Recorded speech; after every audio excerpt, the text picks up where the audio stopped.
Welcome to Sweet Life Beat Life. We hope this video helps. In this video, I will explain how to play Raft online with friends. First, launch Raft and navigate to the main menu. From there, select Play Game.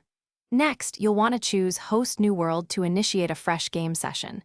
Before diving in, take a moment to adjust your preferred world settings, like difficulty or starting items. Once everything looks good, simply click Create to start your new Raft adventure. Now that your world is loaded, inviting friends is straightforward.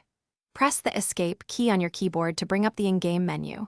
You'll see an option labeled Invite Friends. Click this to open your platform's friend overlay, whether it's Steam or another service. From your friend list, simply select who you want to join and send them an invitation. They'll receive a notification to join your game. If you're the one looking to join a friend's game, the process is just as simple. Start Raft and head to the main menu, then select Play Game. Instead of hosting, you'll choose Join World. This will display a list of available game sessions hosted by your friends.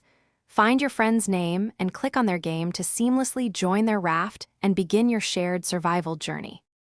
To ensure a smooth multiplayer experience, always check a few things. Both you and your friends should have stable internet connections to prevent lag or disconnections. Also, make sure everyone is running the exact same version of Raft. Mismatched versions often cause connection issues. If problems persist, try restarting your game or even your router. And hey, life's too short for a stinky car, so grab a little tree's black ice. Check the description for a link to that and other great deals. Thanks for watching. Consider subscribing if we helped you.